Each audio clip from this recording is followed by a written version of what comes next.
नमस्कार, grand news की खबरों में आपका स्वागत है। मैं हूं रंजना। चलिए खबरों की शुरुआत करते हैं भिलाई से, जहां भिलाई के ट्रक ट्रेलर ट्रांसपोर्ट एसोसिएशन के पदाधिकारियों ने आज एक अच्छी पहल करते हुए उनके पास काम कर रहे ड्राइवर की बहन की शादी के लिए 25,000 रुपए और गृहस्थी का सामान देकर मदद की। मदद पाकर ड्राइवर ने एसोसिएशन के पदाधिकारी को धन्यवाद दिया। Bhilai truck trailer transport association के द्वारा खुर्सीपाड़ निवासी दिलशाद खान के घर जाकर एसोसिएशन के पदाधिकारियों ने बहन की शादी के लिए 25,000 रुपए की मदद की। मदद पाकर दिलशाद खान ने खुशी जाहिर करते हुए कहा कि मां बाप के गुजरने के बाद शादी के लिए पैसा इकट्ठा करना मुश्किल हो रहा था। उसी समय ट्रक ट्रेलर ट्रांसपोर्ट एसोसिएशन के पदाधिकारियों ने घर आकर 25,000 रुपए की सहायता की। वह मेरे लिए बहुत बड़ी बात है। मैं दिल से इन्हें आभार व्यक्त करता हूँ। यूनियन के पदाधिकारियों का कहना है कि यूनियन के ड्राइवर, हेल्पर, मैकेनिकल सुपरवाइजर, लिफ्टरों की बेटियों के विवाह के लिए 25,000 रुपये का योगदान का निर्णय लिया था। उस कड़ी में आज हमने एक छोटी सी पहल हमारी बेटी की शादी के लिए 25,000 रुपये की मदद किया। वहीं लगभग यूनियन में 5,000 परिवार के लोग हमसे जुड़े हुए हैं। उनके मदद के लिए हमेशा खड़े हुए हैं। जान से एकदम धन्यवाद देना चाहता हूँ यूनियन को। हमारे लिए बहुत खुशखबरी की बात है कि 25,000 का चेक मिला हमको। हमारी सिस्टर की शादी है, बहुत हेल्प मिला हमको। मेरा नाम दिलशाद खान है, सिस्टर का नाम सब्बा खातून है। हमारी जो यूनियन हमने बनाई थी, इसके पहले सबसे पहले तो ये यूनियन बनी थी, उसकी पहली सोच ये थी कि जो जितने ट्रांसपोर्टर या ट्रक ओनर हैं वो सारे हमेशा परेशान रहते हैं, और जो ट्रेडर्स हैं, जो कंपनियां हैं, वो हमारी गाड़ियां जो इंस्टॉलमेंट की होती हैं उसका फ़ायदा उठा के हमको ब्लैकमेल करके किसी न किसी तरीके से रेगुलर हमारा भाड़ा जो है कम करती रही। तो उसके बाद में जब सब आपस में साथ में बैठे तो एक ये आया कि भाई हाँ, यूनियन बनाना चाहिए जिससे हम अपना जो फॉल डाउन है, जो हम रेगुलर गिर रहे हैं, नीचे गिर रहे हैं, उसको कंट्रोल कर सकें। तो उस सोच से यूनियन चालू हुई। फिर हमने देखा कि भाई ड्राइवरों की भी बहुत समस्या है। भाई हमने अपना तो ठीक कर लिया, पर हमारे साथ जो जुड़े हुए ड्राइवर भाई हैं, हम उनके बिना नहीं चल सकते, वो हमारे बिना नहीं चल सकते। तो हमको कहीं ना कहीं उनकी भी मदद करनी चाहिए। तो हमने एक फ़ीस रखी जो अच्छे कार्यों में हम यूज़ करेंगे। जो गाड़ियों के लिए हमने पर गाड़ी जो अंदर गई उस पर हमने एक छोटी सी एक फ़ीस रखी, उस फीस को हम लेते गए, और आज उससे हम इतने सक्षम हो सके कि भाई हम अपने ड्राइवर भाइयों को, सुपरवाइज़र को, जिनको घर में कभी कुछ दुख तकलीफ हो जाए, कुछ सुख आ जाए, तो जो पैसे की ज़रूरत होती है उसमें हम उनको सहायता कर सकें। तो हमारी सबकी एक कंबाइंड सोच थी जब हमने मीटिंग की, साथ में बैठे, कि भाई हमको उनकी किसी तरीके से मदद करनी चाहिए। तो पहला ख्याल यह है कि भाई जो सुख में हम अब उनको पहले मदद करना चालू करेंगे, कि जो उनके घर में कहीं बेटियों की शादी है, कुछ है, तो हम उसमें उनकी मदद कर सकें। तो ये इस ख्याल से फिर उस अमाउंट को हमने सेट किया कि भाई एक अभी यूनियन जितना सक्षम है तो 25,000 रुपये एक परिवार को दे सकता है। तो उस सोच के साथ हमने इसको चालू किया, और आज इसका पहला जो मदद हमने किया वो दिलशाद भाई को किया, और हमको बहुत खुशी है कि हम इस भगवान ने हमको इतना सक्षम बनाया कि हम किसी की मदद कर सके, और हमने उनको मदद किया। यूनियन में कितने चालक हैं? तो 1500 गाड़ियाँ हैं, 1500 प्लस ही गाड़ियाँ होंगी। तो एक ये गाड़ी के पीछे एक ड्राइवर और एक क्लीनर, हेल्पर बोलते हैं इसको, तो दो यानी 3,000 तो ये हो गए। तो 3,000 प्लस परिवार मान के चलिए, आपकी 3,000 प्लस परिवार को इसमें मदद मिलेगी।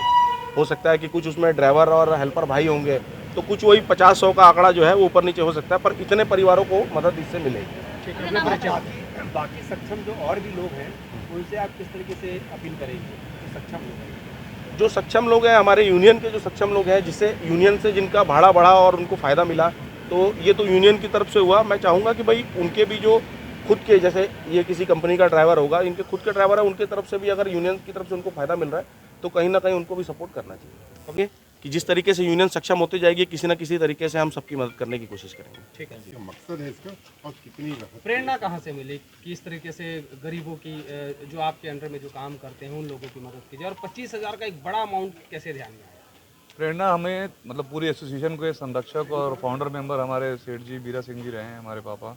तो वो भी शुरू से लोगों की मदद करते आए थे। तो एसोसिएशन के हर लोग उनके बचपन के दोस्त थे। तो सबका मकसद यही था कि कहीं ना कहीं हम किसी न किसी तरीके से गरीबों का भला करें, और सभी करते आए हैं, शुरू से लोग करते आ रहे हैं। पर अभी हमारे एसोसिएशन ने एक नई चीज़ की कि हमें लड़कियों की शादियों के लिए करना है। लड़की हो, बहनें हों, किसी भी हमारे ड्राइवर भाई की, सुपरवाइजरों की, लिफ्टरों की, हेल्परों की। तो हम लोगों ने ये सोच के, सब लोगों ने मिलकर डिसीजन लिया कि हमें ये कदम उठाना है, और सिर्फ लड़कियों के शादी के लिए भी हम लोगों ने कदम उठाया है। आगे जैसे हमारी यूनियन और स्ट्रांग होती है और लोग जुड़ते हैं और चीज़ें सॉल्व होती है तो हम और नई पहल उठाएंगे उसमें। आपके एसोसिएशन में कितने ड्राइवर होंगे, कैसे? 1500 गाड़ियाँ जैसे भी बताया भाई ने हमारे, तो 1500 गाड़ियाँ, उसमें 1500 हेल्पर हो गए, प्लस सुपरवाइज़र हैं, मैकेनिक भी हमने उनके लिए भी अनाउंस किए, जो मैकेनिक जुड़े हुए हैं हमारे साथ में, जो लिफ्टर जुड़े हुए हैं हमारे साथ में। ऐसे मिला के ये सुपरवाइज़र है, हर उसमें सुपरवाइज़र है, हर गेट में सुपरवाइज़र है, हर ट्रांसपोर्टर के अपने 8-8 10-10 सुपरवाइज़र हैं। ऐसे मिला के मेरे हिसाब से तो 5000 परिवार होने चाहिए जो हमारे साथ कई सालों से जुड़े हुए हैं। आपसे जुड़े हुए हर व्यक्ति को लाभ मिलेगा? हमारी एसोसिएशन जुड़े हुए हर व्यक्ति को लाभ। अच्छा, ये राशि जो है कंट्रीब्यूशन करके दी जाती है कि व्यक्तिगत रूप से दी जाती है? नहीं, व्यक्तिगत रूप से नहीं दी जा रही है, ये एसोसिएशन की तरफ से दी जा रही है और एसोसिएशन के हर आदमी का उसमें सहयोग है। ठीक, थैंक यू। ग्रैंड न्यूज़ के लिए अतुल शर्मा की रिपोर्ट। अचानक हो रही बारिश के कारण किसानों की सैकड़ों एकड़ में लहराती फसल खराब हो चुकी है। दुर्ग जिले के धमदा, दुर्ग, पाटन तीनों ही क्षेत्र में अचानक बारिश और ओले के कारण फसल प्रभावित होने से किसान परेशान है। अकेले दुर्ग में ही 13 से 14 हेक्टेयर फसल पर बुरी तरह से असर पड़ा है, जिसके बाद अब प्रभावित हुए किसानों की फसलों का सर्वे किया जा रहा है और सर्वे के बाद फिर छत्तीसगढ़ शासन को भेजकर नियम अनुसार कार्यवाही की जाएगी। कोरोना के कहर की मार अभी थमी नहीं थी कि मौसम की मार भी किसानों को झेलना पड़ रहा है। करीब 4 दिनों से जिले में रुक रुक कर हो रही बारिश ने फसल और सब्जियों की फसल को काफी नुकसान पहुंचाया है। बारिश और आंधी के चलते जिले में केले व पपीते की 40% फसलें बर्बाद हो गई। 30% गोभी, भिंडी और टमाटर की फसलों को भारी नुकसान पहुंचा है। जिले में लगातार हो रही बेमौसम बारिश से किसानों की चिंता बढ़ गई है। टमाटर, मिर्ची, करेले की नर्सरी में पानी भरने से सब्जी के गलने का खतरा उत्पन्न हो गया है। जिले में कई जगहों पर खेतों में पानी भरा हुआ है। दुर्ग जिले के गनियारी, नगपुरा, कोटनी, चिंगरी, महमरा आदि गांवों में केले, पपीता और मिर्ची की फसल को क्षति हुई है। पाटन के फुंडा, अरसनारा, जामगांव व इससे लगे गांव की बाड़ियों में पानी भरा है। नगपुरा व कोटनी की बाड़ी में 20 एकड़ में केले की फसल तैयार थी। केले पेड़ में तैयार हो चुके थे। आंधी और बारिश की वजह से 40% केला फसल चौपट हो गया है। फसल पेड़ से गिर गए हैं। पिछले साल बारिश और आंधी में किसानों की फसलें बर्बाद हुई। उन्हें प्रदेश सरकार ने आरबीसी योजना के तहत मुआवजा दिलवाया था। किसानों का कहना है कि लगातार हो रही बारिश के कारण हमारा फसल बर्बाद हो चुका है। शासन से निवेदन है कि जल्द से जल्द आकर सर्वे कर मुआवजा दिलवाए। क्या नाम है आपका? मनोज कुमार साहू। मनोज जी, क्या क्या इस बार पत्थर और बारिश में खराब हुआ आप लोग का? अपना पपीता खराब हुआ है, टमाटर खराब हुआ है और पत्ता गोभी भी खराब हुआ है। क्या तो दिक्कत पपीता में क्या क्या हो गया? दाग धब्बा ज़्यादा आ गया है मौसम की वजह से। पानी गिरा भी, हफ्ते भर से पानी गिरा बीच में, इसलिए खराब हो गया पूरा। और गोभी क्या हुआ? गोभी भी कीड़ा वीड़ा आने लग गया बदली की वजह से सब, इसलिए पानी थोड़ा से ज़्यादा हो गया इसलिए। और किसी की बात और फसल की क्या हालत है? अभी तो बाकी फसल तो ठीक है समय के साथ। पपीता और टमाटर इसमें बस दिक्कत आया है। टमाटर भी खत्म हो गया? हाँ, टमाटर पूरा खत्म हो गया अपना। इससे क्या दिक्कत हो गया?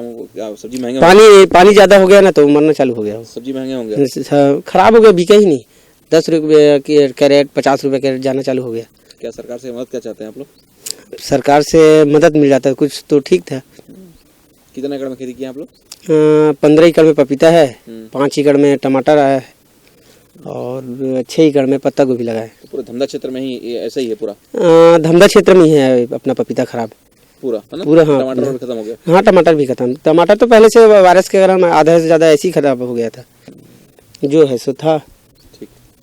फसल एकर अलावा रबी में जोन मन है चना, गेहूँ इत्यादि के अपन बुआई करे है, ये तमाम किसान ला भारी नुकसान होने वाला है। क्योंकि अभी चना और गेहूँ हाँ जर्मिनेशन के बाद जो हाइट बहुत कम है, जाहिर है सब पानी में डूब गए हैं और उत्पादन गंभीर रूप से प्रभावित होने वाला है। तो क्या ये माना जाए इससे महंगाई भी बढ़ेगी? संभावना है। अभी जैसे उद्यानिकी फसल है, टमाटर वगैरह का रेट या दूसर अन्य सब्जी मन के रेट बाजार में वैसे भी तेजा है। अभी जो कन्हार मिट्टी वाले में जो उद्यानिकी लगाए है ओकर सब के यहाँ फसल कन्हार माटी में पानी जमा होने की संभावना ज़्यादा रही है। मटासी में भी है, मुरम जमीन वाले मन में पानी जमा हो गुंजाइश कम रहे। तो अभी जेकर मुरम जमीन में उद्यान की फसल है ओला तो राहत है, मगर कन्हार और मटासी माटी वाले जो उद्यान की फसल वाले किसान हैं ओला लगभग 50% से ज़्यादा फसल अभी नुकसान हो गए हैं। जाहिर है ये फसल जो मार्केट में आती है तो रेट कम होती, अभी संभावना ये है कि रेट कम होएगा तो सवाल ही नहीं है, क्योंकि आवक कम हो जाएगी। एक जी रेट में भारी उछाल हो एक संभावना है 2-4 दिन के अंदर में। कितना नुकसान हुआ होगा किसानों को इसमें? हाँ, मैं तो बहुत साफ अभी बताए हूँ कि ये उद्यानिकी वाले जो किसान हैं, खास तौर पे मिट्टी, कन्हार मिट्टी और मटासी मिट्टी वगैरह वाले, मतलब। ग्रैंड न्यूज के लिए भिलाई से अतुल शर्मा की report. High tech super specialist hospital अपने बेहतर इलाज व सुविधा के लिए पूरे क्षेत्र में प्रसिद्ध है। इसी कड़ी में मुंबई की रहने वाली 65 वर्षीय महिला के घुटने में काफी तकलीफ थी, जिसकी वजह से महिला को चलने फिरने में काफी दिक्कतें आ रही थी। हाईटेक हॉस्पिटल के डॉक्टरों ने महिला के घुटनों का सफल ऑपरेशन किया, जिसके बाद महिला 2 दिनों में ही वॉकर के सहारे चलने लगी। हाईटेक सुपर स्पेशलिटी हॉस्पिटल में एक 65 वर्षीय महिला के दोनों घुटनों की सर्जरी एक ही सिटिंग में कर दी गई। मुंबई निवासी इस महिला पिछले कई वर्षों से ऑस्टियोआर्थराइटिस की तकलीफ थी। उनके घुटनों के जोड़ अकड़ चुके थे, जिससे जीवन की गुणवत्ता काफी कम हो गई थी। हाईटेक के orthopaedic surgeon doctor Deepak Kumar Sinha ने बताया कि सर्जरी पूरी तरह सफल रही। सर्जरी के तीसरे दिन महिला वॉकर की सहायता से चल पा रही है। विश्व ऑर्थराइटिस दिवस पर डॉक्टर दीपक कुमार सिन्हा ने बताया कि ऑस्टियोआर्थराइटिस के एक डिजेनरेटिव बीमारी है, जिसमें हड्डियों के ऊपर की उपस्थि की परत घिस जाती है। मुंबई निवासी 65 वर्षीय नीरू मेहता के दोनों जोड़ पूरी तरह घिस चुके थे, पैर घुटनों से टेढ़े हो गए थे। उन्होंने सिंगल सीटिंग में दोनों घुटनों की सर्जरी करने की सहमति दे दी। दोनों पैरों की सर्जरी एक साथ कर दी गई। 2 दिन बाद ही मरीज को खड़ा कर दिया गया। अब वे वॉकर की मदद से चल पा रही हैं। डॉक्टर सिन्हा ने बताया कि ऑस्टियोआर्थराइटिस में जोड़ों के बीच गैप बनाने वाली उपास्थियां घिस जाती हैं, हड्डियां आपस में रगड़ खाने लगती हैं, नसें खुल जाती हैं, जिसके कारण काफी दर्द रहता है। इसके बाद सर्जरी ही एकमात्र उपाय रह जाता है। प्रोस्थेसिस लगा दिया जाता है। न केवल दर्द जाता रहता है, बल्कि जोड़ पूर्व की तरह काम करने लगते हैं। व्यक्ति आसानी से सीढ़ी चढ़ने जैसा भी कार्य कर सकता है। मुझे 3 साल से अर्थराइटिस की बहुत प्रॉब्लम थी। मैं कुछ काम वाम भी नहीं कर पाती थी, चलने मिलने में बहुत दिक्कत थी, और इसका मैंने बहुत इलाज कराया। हर तरह के तेल अप्लाई किए, सप्लीमेंट खाए, बहुत सारे डॉक्टरों को दिखाया, भिलाई में, रायपुर में, बॉम्बे में, लेकिन उससे कोई अच्छा रिज़ल्ट नहीं आया। तो फिर यहाँ पर हम ये हाईटेक के ऑनर संजय अग्रवाल जी से कांटेक्ट में आए। उन्होंने बताया कि हमारे हॉस्पिटल में डॉक्टर दीपक कुमार सिन्हा अच्छे डॉक्टर हैं, आप उनसे मिलिए, वो आपको अच्छा गाइड करेंगे। हम उनसे मिले, उन्होंने हमें बताया कि आपको ऑपरेशन ही कराना पड़ेगा, इसका और कोई इलाज नहीं है। और हमने तुरंत ये डिसीज़न लिया और ऑपरेशन कराया, और आज मैं तीसरे चौथे दिन बिल्कुल ठीक हूँ और वॉकर से चल फिर रही हूँ। जैसा कि आप देख रहे हैं हमारे साथ में मिसेज़ नीरू मेहता जी बैठी हैं, जिनको एडवांस स्टेज ऑस्टियोआर्थराइटिस दोनों घुटने में हुआ था। इनका हमने सफल घुटना प्रत्यारोपण यानी कि टोटल जॉइंट रिप्लेसमेंट इनका किया है। अभी ये बिल्कुल पेन फ्री है, चलना फिरना इन्होंने ऑपरेशन के 2 दिन बाद से ही शुरू कर दिया है। तो मैं आप लोगों से अपील करना चाहता हूँ, अगर आपको घुटनों में दर्द है तो अपने नज़दीकी डॉक्टर्स को दिखाएं। हमारे पास हाईटेक हॉस्पिटल में आए आप। शुरुआती अवस्था में घुटने की बीमारी का जो इलाज है, आर्थराइटिस का जो इलाज है, वो सिर्फ फिजियोथेरेपी और लाइफस्टाइल मॉडिफिकेशन से किया जा सकता है। अगर आपको एडवांस स्टेज ऑस्टियोआर्थराइटिस है तो आप सर्जरी से बिल्कुल नहीं घबराएं। सर्जरी के रिजल्ट्स बहुत अच्छे हैं। आप ऑपरेशन के दूसरे दिन से चलना फिरना कर सकते हैं और आपकी लाइफ जो रहती है वो बिल्कुल पेन फ्री हो जाती है। Thank you. ग्रैंड न्यूज़ के लिए अतुल शर्मा की रिपोर्ट। वक्त हो चला है एक छोटे से ब्रेक का। खबरें और भी हैं, बने रहिए ग्रैंड न्यूज़ के साथ।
Relationships are forever. Out of all loved ones, your children are most precious. One of our biggest dreams is to give our children's marriage the top in luxury and facility.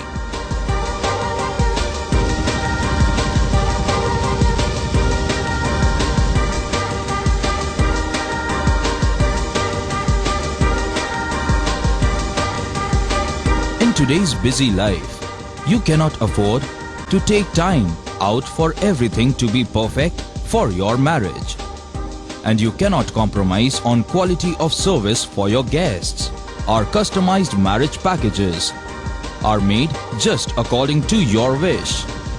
This presentation will acquaint you with the different luxury packed marriage packages available. This package has an elaborate menu with 60 mouth-watering items. Bharat Swagat including welcome drink, snacks and sweets, a breathtakingly decorated welcome gate and the arena decorated with flowers. To give you the best colors in view, we organize special light effects for all areas. We take care of decorating the groom's car to its best attire and exclusive DJ beats for extreme fun and valet parking to make your guests feel like an emperor. Our exclusive add-ons give you unlimited freedom to customize your ceremony to its best.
जाने मेरी आपके शहर में musical की धूम मचाने आ रहे rock star Milind गावा। जी हां, 16 अक्टूबर को दी एम्पीरियन होटल भिलायंस तो तैयार हो जाइए इस म्यूजिकल फेस्टिवल का आनंद लेने के लिए।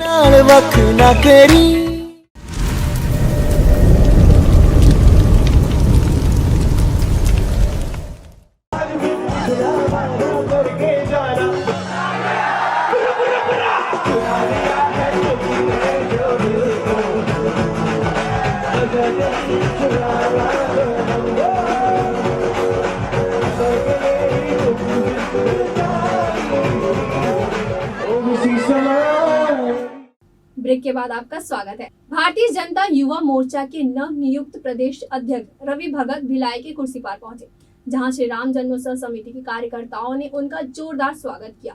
रैली के दौरान समिति के कार्यकर्ताओं ने स्मृति चिन्ह भेंट कर उनका स्वागत अभिनंदन किया। प्रदेश अध्यक्ष ने कहा कि ईडी एक स्वतंत्र जांच संस्था है, जो गलत करेगा उन पर कार्यवाही होगी।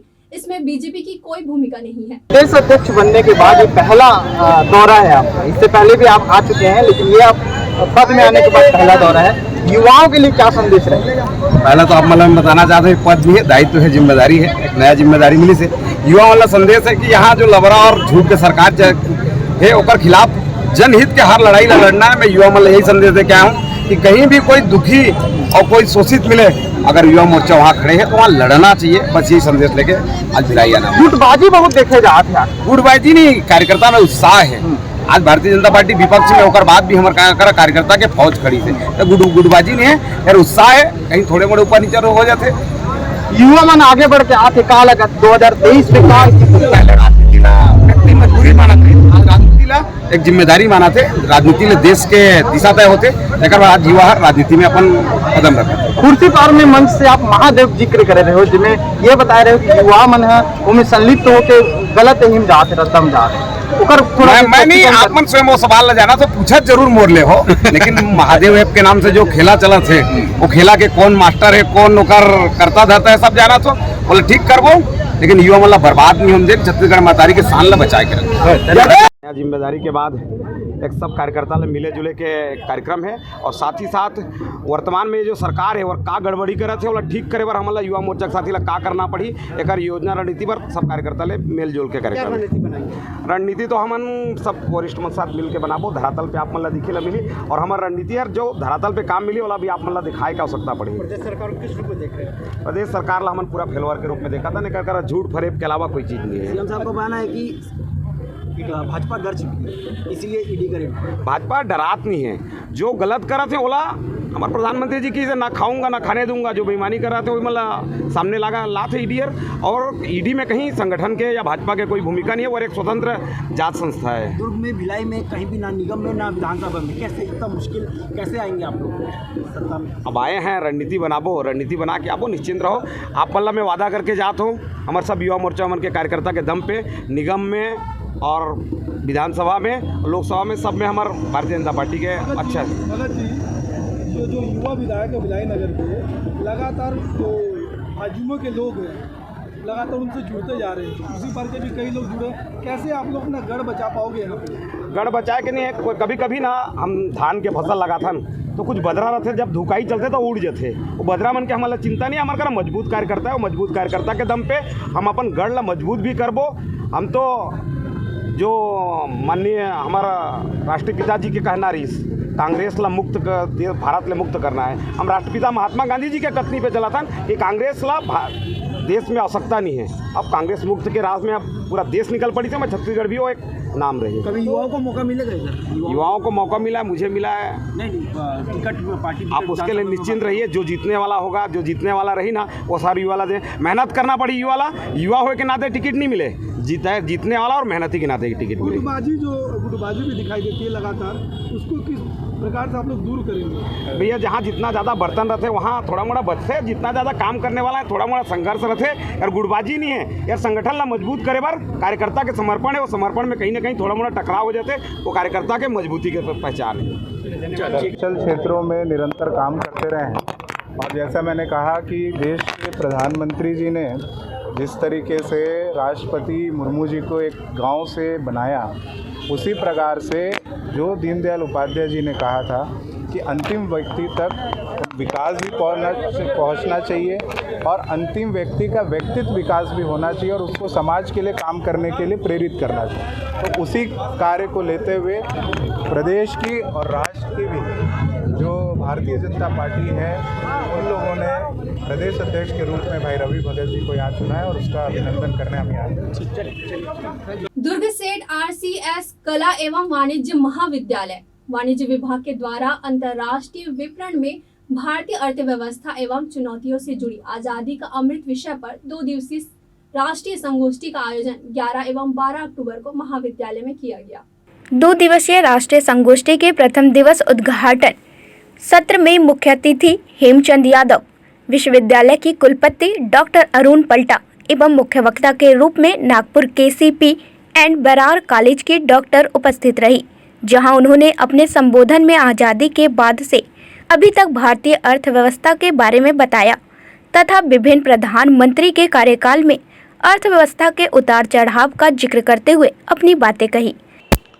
शिक्षा प्रणाली में केवल शिक्षा प्रणाली से ज़्यादा हमें एटीट्यूड को चेंज करना ज़्यादा ज़रूरी है, और एटीट्यूड ये शिक्षकों का, एजुकेशनल इंस्टीट्यूशन का, गवर्नमेंट का, कि हम एक ऐसा वातावरण और संसाधनों की उपलब्धता इस प्रकार से क्रिएट करें कि हमारे बच्चे फाइनेंशियल रिस्क्स ले सकें उनके मन में जो विचार आ रहे हैं, आइडियाज़ आ रहे हैं, उनको वो मार ना दें, क्योंकि सुविधाएं अवेलेबल नहीं हैं। तो एजुकेशनल इंस्टीट्यूशंस को एम्पावर करना आवश्यक है कि वो अपने बच्चों के अंदर जो नए नए आइडियाज़ लेकर के वो सामने आते हैं, उनको वो खुल करके संसाधन प्रोवाइड कर सकें और उनको ये अपॉर्चुनिटी दें कि वो अपने आइडियाज़ के साथ खेल सकें इन द रियल लाइफ। कुछ आइडियाज़ सफल होंगे, कुछ असफल होंगे, कुछ से हमारे कुछ आइडियाज़ बहुत बड़े आइडियाज़ बन जाएंगे, कुछ डूब जाएंगे। तो हमारा फोकस डूबने वाले पर नहीं होना चाहिए, इस पर होना चाहिए कि सबको हमने संसाधन प्रोवाइड किए हैं। कुछ सफल हो जाएंगे, कोई बात नहीं, उनको हम और इनकरेज करेंगे, लेकिन अगर कुछ फेल हो जाते हैं तो उसके कारण हम संसाधनों की उपलब्धता उनको देना ना रोक दें जो कि सफल होने की जिसमें संभावना है। मेरा नाम प्रोफेसर चंद्रशेखर शर्मा है और मैं दिल्ली विश्वविद्यालय के Shri Ram college of commerce से संबंधित हूँ। भारतीय अर्थव्यवस्था को लेकर 2 दिवसीय कार्यक्रम का आयोजन किया गया। किस तरह की बातें हो रही हैं, इसमें क्या सिखाया जा रहा है, क्या समझा जा रहा है? इस सेमिनार के अंदर प्रयत्न ये है कि विद्यार्थियों को, शिक्षकों को ये मालूम चले कि अंतर्राष्ट्रीय व्यवस्था में, अर्थव्यवस्था में भारत किस प्रकार से अपना योगदान दे सकता है, और न केवल योगदान दे सकता है बल्कि किस प्रकार से एक शक्ति के रूप में उभर सकता है। ये इसका मुख्य उद्देश्य है। और इसी संदर्भ में मैंने अपनी बात इस कॉन्फ्रेंस में रखी और मेरा ये कहना है कि यदि भारत को अंतर्राष्ट्रीय अर्थव्यवस्था में, अंतर्राष्ट्रीय विपणन के क्षेत्र में अपनी एक पहचान बनानी है तो 2 चीज़ों पर मुख्यतः ध्यान देना होगा। एक तो ये कि हमारे देश के अंदर जो हमारी टेक्नोलॉजी है उसका डिफ्यूज़न हो। जो टेक्नोलॉजी हमारे चरमोत्कर्ष पर पहुँचे हुए जो हमारे संस्थाएं हैं, जैसे कि इंडियन स्पेस रिसर्च ऑर्गेनाइजेशन है या DRDO है, वो जो भी टेक्नोलॉजी को डेवलप कर रहे हैं वो टेक्नोलॉजी हमारे साधारण एंटरप्रेन्योर्स और उद्यमियों तक आसानी से पहुँचे, ताकि वो लोग कंज्यूमर प्रोडक्ट्स के अंदर भी उन टेक्नोलॉजीज़ का इस्तेमाल कर सकें जो कि एज ए स्पिन ऑफ जो मुख्य धारा का या मुख्य उद्देश्य के लिए जो टेक्नोलॉजी डेवलप हो रही है या रिसर्च हो रही है, उस प्रोसेस के अंदर कुछ स्पिन ऑफ टेक्नोलॉजीज़ इमर्ज होती हैं। उन टेक्नोलॉजीज़ का हम प्रयोग कंज्यूमर गुड्स बनाने के लिए कर सकते हैं, जैसा कि यूनाइटेड स्टेट्स में किया जाता है, जापान में किया आइडिया है। वो उसको दबा करके ना रख पाए क्योंकि उसके पास संसाधनों की कमी है। अगर इन 2 एस्पेक्ट्स को हम लोग ध्यान रखते हैं तो देश को बहुत अधिक समय नहीं लगेगा कि अंतर्राष्ट्रीय अर्थव्यवस्था में हमारा एक बहुत बड़ा स्थान होगा और अंतर्राष्ट्रीय विपणन के क्षेत्र में हम अपनी एक अलग से पहचान बना पाएंगे। सर, 2 तरह के भारत, बड़ी भारत शहर, महानगर, छोटी शहर में, तो सर मेक इन इंडिया के तहत क्या लगता है छोटे शहरों के बच्चे भी काफ़ी कुछ कर जाएंगे? बिल्कुल। जहाँ तक टैलेंट का प्रश्न है तो टैलेंट चाहे महानगर है या छोटा शहर है, दोनों जगह पर एक सा है। ये हम पर डिपेंड करता है, हम शिक्षकों पर डिपेंड करता है, हमारे एजुकेशनल इंस्टीट्यूशंस पर डिपेंड करता है, हमारी सरकारों पर डिपेंड करता है कि हम किस प्रकार की सुविधाएं अपने बच्चों को, अपने विद्यार्थियों को, अपने यूथ को प्रोवाइड करते हैं कि वो अपनी टैलेंट का सदुपयोग कर सकें। और क्षेत्र से आप हैं जी, पिछला 20 साल भी आपने देखा है, आने वाला जो 20 साल होगा उसमें किस तरह का देखने की बच्चे का किस लेवल पे कहाँ पहुँच सकते हैं, भविष्य क्या देखते हैं? भविष्य हमारा बहुत ब्राइट है और विशेष तौर पर मैं कहूँगा कि जो मेक इन इंडिया की पहल की गई है, ये अपने आप में एक बहुत बड़ी पहल की गई है। अब तक हमारी जो इकोनॉमी ग्रो करती रही है ज़्यादातर सर्विस सेक्टर की ग्रोथ पर। सर्विस सेक्टर माने सेवा प्रोवाइड करना। अब सेवा किसकी प्रोवाइड की जाती है? मैन्युफैक्चरिंग की प्रोवाइड की जाती है। तो शक्ति जो आती है। ग्रैंड न्यूज़ के लिए दुर्ग से नवीन दिल्लीवार की रिपोर्ट। कांग्रेस के राष्ट्रीय उपाध्यक्ष राहुल गांधी के नेतृत्व में भारत जोड़ो पद यात्रा की शुरुआत की गई। इसी के तहत दुर्ग जिला में भी कांग्रेसियों के द्वारा भारत जोड़ो पद यात्रा निकाली गई, जहां काफी संख्या में कार्यकर्ताओं ने रैली के माध्यम से भारत जोड़ो का संदेश दिया। दुर्ग जिला कांग्रेस अध्यक्ष मुकेश चंद्राकर ने इस रैली के विषय में जानकारियां साझा की। राष्ट्रीय नेता आदरणीय राहुल गांधी जी कन्याकुमारी से लेके कश्मीर तक पद यात्रा, भारत जोड़ो पद यात्रा की है। उसी के तारतम्य में हम लोग भी प्रत्येक बूथ में बूथ स्तरीय भारत जोड़ो पद यात्रा का संचालन कर रहे हैं। इसमें हम लोग प्रत्येक गांव में, प्रत्येक बूथ में इसका पद यात्रा करेंगे। ग्रैंड न्यूज़ की खबरों में फिलहाल इतना ही। मुझे दीजिए इजाजत। नमस्कार।